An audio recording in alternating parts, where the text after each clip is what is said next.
Bienvenido, Pato. Muchas gracias. Gracias a vos por venir. No, gracias a ustedes por invitarme a esta casa, a este palacio tan hermoso. De los actores para los actores. Sí, es fantástico. Bueno. Un gran logro, ¿eh? Sí, un gran logro. Ya vamos a hablar de eso más profundamente. ¿Cómo no? Nos encanta arrancar la entrevista preguntando cómo fue tu formación, qué nos querés contar de esa formación también, lo que vos tengas ganas. Empezó todo por el dibujo. Yo dibujaba, tenía una gran facilidad para hacerlo desde niño. Mis padres estimulaban esa parte mía, me compraban pinturitas, blocks, fabricaba títeres con corchos, no había tergopor en esa época, no existían esos materiales. Entonces, bueno, con papel maché, con esas cosas hacía títeres. Alguna vez intenté hacer una cámara de cine, una caja, una lupa y una bombita del otro lado, una caja de zapatos con un recuadro, que eran juguetes en realidad, artesanales que uno hacía. O sea que, pero siempre ligado a eso. Sí. Hasta que a los 15 años vi teatro, por primera vez teatro en serio. Vi el teatro de la Universidad de Chile, con una apuesta de Don Atahualpa del Chopo, el fundador del Galpón, uno de los fundadores, una apuesta de El Círculo de Tiza Caucasiano, de Bertolt Brecht. Una apuesta extraordinaria. Entonces me acuerdo, yo tengo claro, siempre lo cuento eso porque está muy patente en mi alma la impresión, la emoción y los sentimientos contradictorios. Porque por un lado disfrutaba de aquello que estaba viendo y por otro lado sufría porque yo no estaba ahí arriba. Y eso me pareció que era un signo inequívoco de lo que yo quería hacer. Y así que al año siguiente ya estaba estudiando teatro, a los 16. Así empezó todo. Así empezó todo. ¿Y cómo llegaste a Argentina? ¿Cómo fue que...? Después de los 16, a los 22 empecé a trabajar profesionalmente en Chile, en el grupo Ictus, que es un grupo legendario del teatro chileno que tiene más de 50 años de existencia, hemos pasado ya varias generaciones por allí. Empecé en el año 69 a trabajar ya profesionalmente en ese grupo, en la sala y en la televisión al mismo tiempo, porque el equipo de teatro, el gobierno de Salvador Allende, que comenzó en el 70, nos contrató para la televisión nacional. Y hacíamos un programa, el equipo de Ictus, hacía un programa de humor semanal que se llamaba La Manivela. Ahí es donde yo empecé a desarrollarme básicamente como comediante, porque es lo que me gustaba. Y bueno, con ese equipo, el año 75 vinimos. Vinimos con una obra chilena al Teatro La Salle, vinimos con un acuerdo de estar 2 meses y llegué el 5 de marzo del 75, actuamos marzo-abril, fue un gran suceso. Buenos Aires en esa época podía darse el éxito de un grupo desconocido. Hoy también puede pasar eso porque es mucho el público, es mucha la movida que hay de acá, pero en aquellos años todavía más. Todavía no llegaba la dictadura de Videla, si bien ya había una vida política muy convulsionada, estaba la AAA, algunos secuestros de empresarios, pero en la vida ciudadana eso no se veía demasiado alterado. Y bueno, estuvimos 2 meses con una estupenda repercusión de público y con una gran crítica, una muy buena crítica de la prensa especializada. Críticos como Emilio Estebanovich, Guido Staif, no recuerdo otros, uno que le tenían terror del diario de la prensa, Potense, Jaime Potense, que era temible, muy reaccionario ese señor, pero un hombre que sabía de teatro. Bueno, la cosa es que todos los medios nos trataron estupendamente bien y además de eso estaba intacto todavía, muy vivo el sentimiento solidario del pueblo argentino para con lo que la tragedia que recién nos había ocurrido en Chile el año 73 con el golpe, la muerte de Salvador Allende. Entonces había como, sabiendo ya, enterados de que éramos un grupo disidente, que no éramos oficialistas, no éramos pinochetistas, sino que habíamos sido castigados con la prohibición de trabajar en radio y en televisión, nos permitieron seguir en la sala La Comedia donde trabajábamos, pero en los medios masivos se nos prohibió. Entonces, bueno, una vez que el público acá también entendió que no éramos un grupo oficialista de la dictadura, también yo creo que más allá del apreciar lo que artísticamente traíamos, fue un acercamiento también con ese plus de solidaridad. Claro. Y bueno, cuando empezaste a trabajar acá o también allá, ¿no? Pues siempre tenemos una pregunta para los invitados que tiene que ver el trabajo en el exterior, ¿no? En general nuestros invitados son actores argentinos, nosotros te consideramos obviamente supuesto, argentino barra chileno, chileno barra argentino. Pero ¿cómo fue ese proceso? Porque en realidad lo que teníamos ganas de preguntarte también es cómo es tu elección, desde dónde elegís los proyectos. Pero bueno, también nos interesa conocer un poco cómo fue ese proceso de instalarte acá y si querés contarnos un poco de todo, ¿no? ¿Cómo es que te seducen los proyectos o cómo fue que te terminaste quedando? ¿Cómo ibas y venías? ¿Cómo fue eso? No, una vez que me quedé en los años 70, entonces ya te digo, llegué a 75, no era tan fluido el poder viajar. Esto de volar, agarrar un avión, ir y venir en el mismo día a un país vecino era algo inimaginado, digamos, por lo menos lo podían practicar, no sé, los potentados, pero... Claro. Entonces, cuando me quedé, digamos, con la idea con todo el riesgo que significaba. Lo que me ayudó fueron las críticas, la recepción que tuvimos, no tuve que llegar con un currículum a buscar, a presentarme a los canales o cosas así, o a los teatros.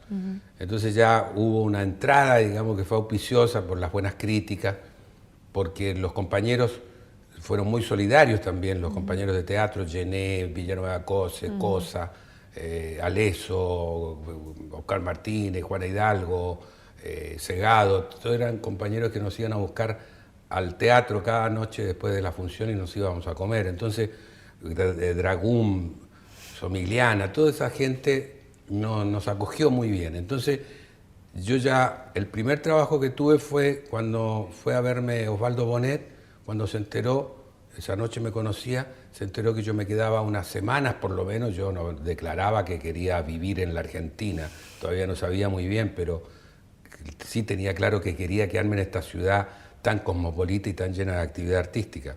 Entonces él, cuando se enteró que yo me quedaba, me dijo, yo te voy a invitar al programa que dirijo. Él dirigía Comedias Brillantes en Canal 7 cuando estaba allá en el Bajo. Y efectivamente él me invitó. Y ahí tuve un protagónico, un rol importante, quiero decir, con Nora Cullen, me acuerdo que estaba Pablo Alarcón, bueno, y otros, no me acuerdo, Alicia Zanca. Ese fue mi primer trabajo.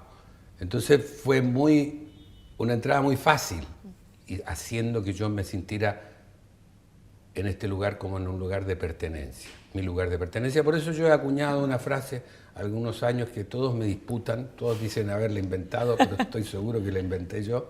¿Cuál es? Que yo soy un actor argentino nacido en Chile. Hermoso. Porque básicamente me he desarrollado acá, la mayor parte de mi vida. Ya van a ser 38 años que vivo en la Argentina. Llegué a los 26, saquemos la cuenta ya, ¿no? Sí. Y como actor, en Chile solamente me desarrollé durante 6 años. Claro. Y el resto, el descubrimiento del cine, la primera película que hice fue en la Argentina y posteriormente toda mi carrera, ¿no? Más allá que después, efectivamente, a partir de los 90, recuperada o comenzada la transición hacia la democracia en Chile, me empiezan a llamar de la televisión y del cine chileno. ¿Cómo sos cómo es tu proceso del guión al personaje? Cuando lees un guión o una obra de teatro, ¿cómo es ese proceso creativo? Si querés lo podés contar en general, podés contarnos algún personaje que tengas ganas de agarrar. Nos interesaría conocer un poco ese proceso desde que te llega una obra o un guión, o quizás un proyecto que vos tenés ganas de hacer y sale de algo literario que a vos te interesó. No sé, cómo nos gustaría conocer un poco de eso.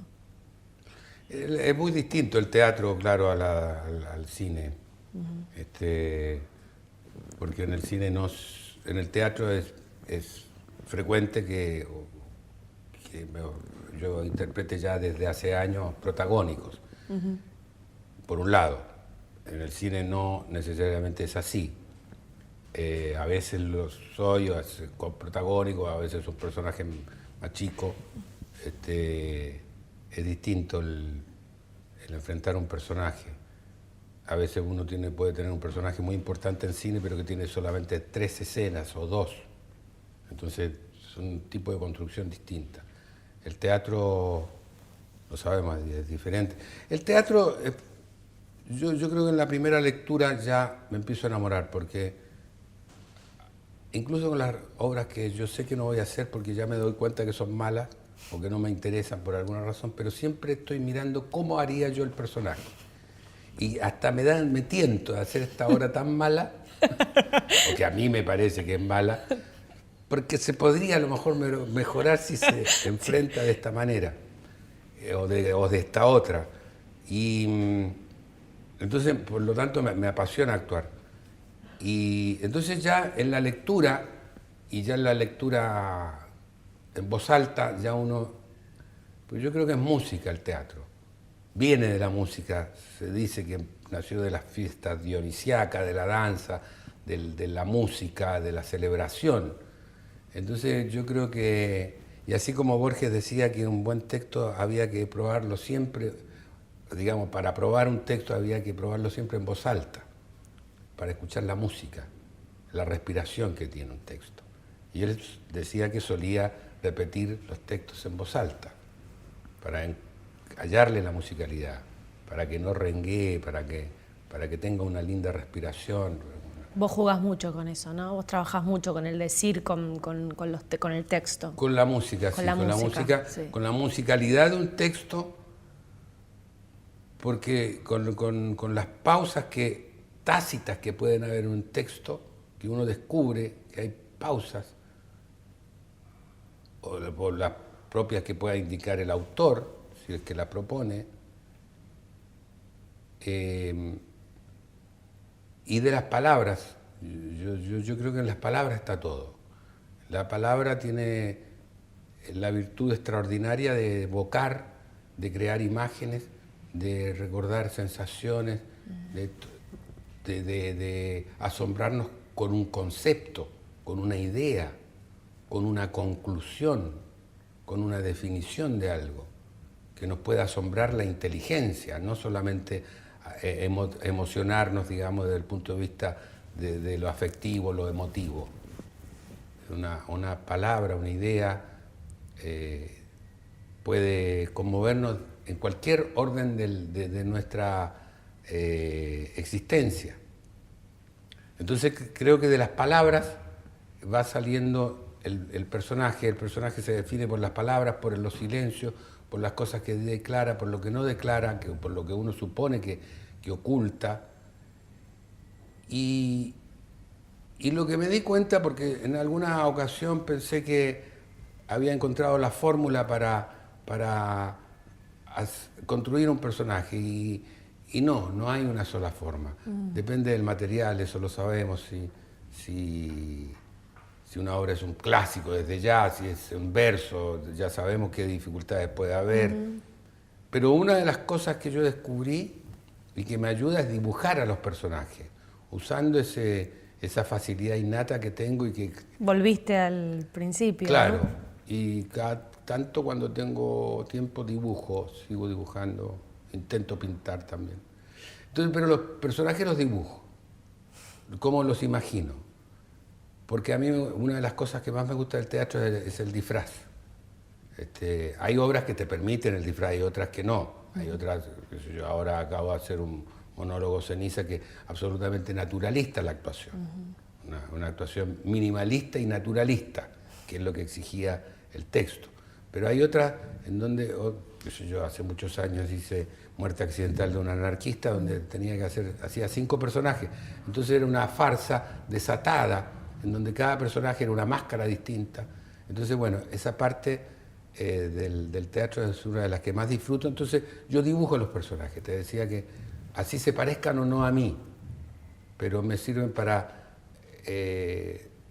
la postura física, si tienen los hombros caídos, si dan pasos largos o cortos. Siempre imagino la dinámica que tiene un personaje. Es una manera de acercarse, no es la esencial. Hay personajes, una obra de Tennessee Williams difícilmente uno la pudiera enfrentar así, pero hay un momento en que sí me imagino la dinámica corporal del personaje, así sea una obra psicologista o de corte naturalista, ¿no? ¿A qué, como actor, a qué le tenés temor o a qué te da miedo en este oficio? ¿Con qué te sentís vulnerable, por ejemplo? No, el terror como actor y como persona es el miedo a perder la memoria. Es decir, ese es nuestro motor, digamos, aparte del niño que uno debe conservar para dedicarse a este oficio como instrumento esencial, está el otro instrumento que es la memoria. Yo te contaba recién que acabo de hacer un monólogo de 1h20, memorizar 1h20, o el año antepasado memorizar los monólogos de La vida es sueño, que interpretaba Basilio, el rey. Basilio era el padre de Segismundo, unos monólogos con verso barroco, castellano arcaico. Entonces, bueno, cada una de estas experiencias, aparte de probarme como actor, en un caso con un monólogo que nunca había hecho y en el otro con teatro en verso que nunca había hecho, son también pruebas de mi capacidad de almacenamiento, a ver si soy capaz de memorizar y bueno, y después decirlo con alguna gracia. Claro, mirá qué fuerte, yo te vi en La vida de sueño en esta versión y pensé cuando te vi que hacía rato que tenías mucha experiencia en el teatro en verso. Esto que hablabas del decir, esto que hablábamos antes, bueno, eras a uno de los que más se les entendía lo que estabas queriendo transmitir, era maravilloso. ¿Fue tu primera experiencia? Sí, la primera estaba preocupado, estaba asustado porque nunca lo había hecho.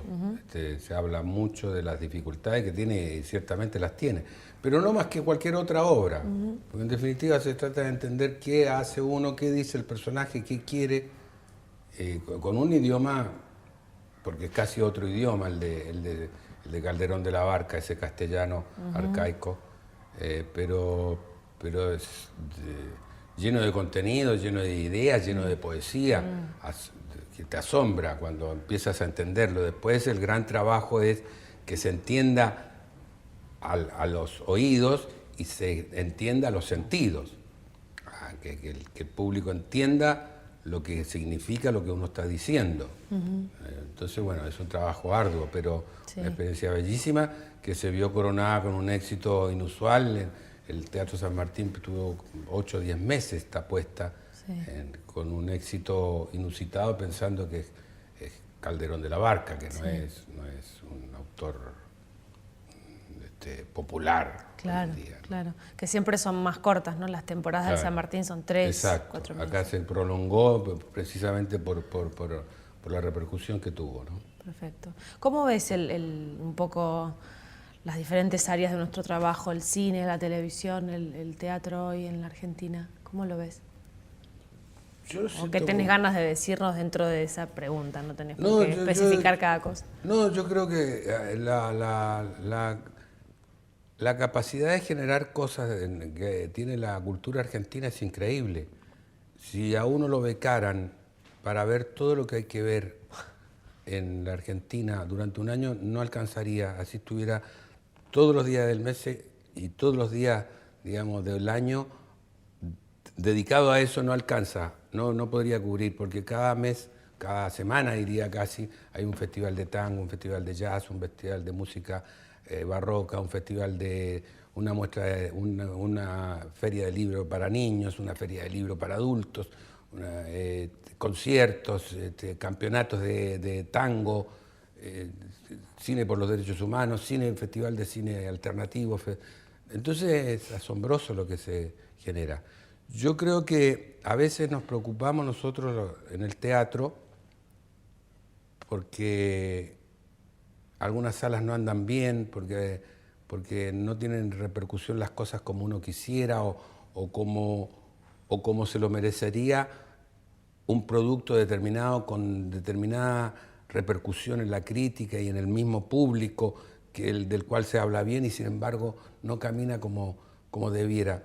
Yo creo que se está llegando a una situación parecida a la que preocupó algunos años atrás a los productores de París, que hay una sobreoferta, lo cual habla bien por un lado de las ganas de hacer, de la polenta que hay, sí. Pero yo creo que acá hay una sobreoferta de eventos culturales y en particular de piezas de teatro.